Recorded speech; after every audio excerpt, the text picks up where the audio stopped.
Même si je vis jusqu'à 100 ans, combien aurais-je profité du temps qui m'a été donné quand La terre a été prise là, ce coup-ci, à moins de 500 mètres et on l'a fabriquée, je me plais à dire pour les personnes qui comptaient en briques, les millions, on s'est fait 600 briques en 3 jours. Hein. Et on était 3 avec une briqueteuse, même les dames pouvaient s'en servir. On prend la terre sous certaines conditions d'humidité, on a rajouté un petit peu de chaud pour la stabiliser et on sort, disons qu'il faut environ 45 secondes pour faire une brique superbe comme ça, qui va sécher sous la tente que vous voyez, et au bout de 3 mois, eh bien, on monte le mur avec. ce temps que tu abrèges, aurais-je assez profité du soleil et de la neige lorsque tu vas t'en aller? Et si je vis jusqu'à 100 ans, garderai-je assez de couleurs dans le cœur pour que les enfants restent à mes yeux comme des fleurs? Aurais-je encore assez de temps, moi qui n'ai cessé de courir pour La terre est quelque chose de génial, parce que d'abord, si on va à 20 km d'ici sur un rayon de 50 km près de Rennes, toutes les maisons étaient en terre. Et elles ont 3 siècles, 4 siècles. On voit des maisons qui ont 20 ans, qui sont déjà foutues, et pourtant elles sont dans les matériaux modernes. Donc la terre a fait ses preuves, mais nous, on utilise la terre non pas pour construire véritablement la maison, puisqu'on vient de dire que c'était de la paille, mais pour stocker l'énergie. Il ne faut pas que faire ça. Hein. Tu as tout ton, tu as tout ta... On va essayer. Et après, il faut bien la faire rentrer.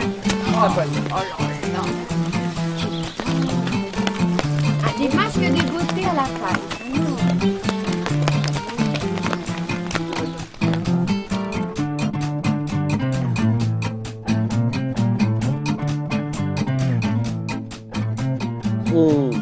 On a à l'extérieur le mur en paille et à l'intérieur le mur en terre, sans même de contact entre la paille et la terre, de manière à faire en plus de la paille une couche isolante. Donc comprenons bien aussi que notre maison 3E est isolée à partir de l'extérieur. Et si je pose la question aux gens, où est l'isolant par rapport à votre mur? Dans un monde scientifique, qui se dit scientifique, on isole à l'intérieur des maisons au lieu d'arrêter le froid avant qu'il n'entre dans le mur. Or, nous, on utilise les briques de terre comprimées, ça s'appelle BTC, pour faire en sorte que le soleil tapant sur les briques de terre, eh bien, soit stocké, comme des batteries stockent de l'énergie, nous, les briques de terre, stockent les calories.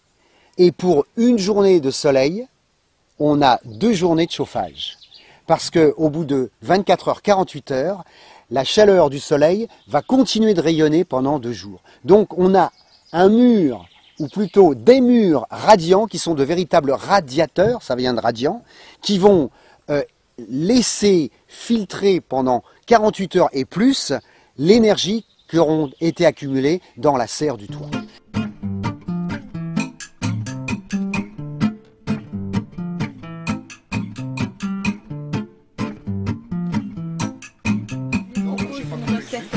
Tom Rippel, qui a un cordon de terre, une recette spéciale pour des enduits de 5 à 10 cm, assez épais.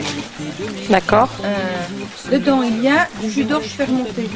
Pour le fabriquer, on prend de l'orge concassée, on fait tremper dans l'eau et on attend que ça fermente. Donc, elle est noyée sous l'eau, on laisse fermenter et on récupère, quand on voit que ça commence à sentir, à pétiller et tout ça, il y a des gaz qui s'échappent, ça fermente, donc on va récupérer le jus d'orge qui est plein de glucose. D'accord. Le glucose va dans notre enduit, il va servir à armer l'enduit parce que le glucose, d'une certaine manière, quand il va cristalliser ou polymériser, il va faire une chaîne de glucose et il va armer l'enduit. D'accord. La sûre, puisqu'on prend de la sûre de bois aussi, va permettre la fermentation. On met également de la terre et du sable. Et il n'y a pas de la fougère aussi?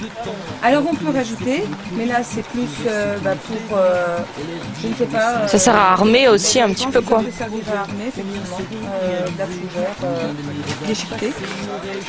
Ensuite la fougère, on peut la réutiliser, mais plus après pour les enduits de finition, c'est pour décorer. Mais là effectivement, oui.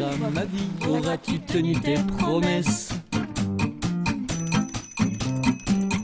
Lorsque tu vas t'en aller, Que dirais-je, vais-je me mettre à pleurer? Ce temps que tu abrèges, aurais-je assez profité du soleil et de la neige lorsque tu vas t'en aller?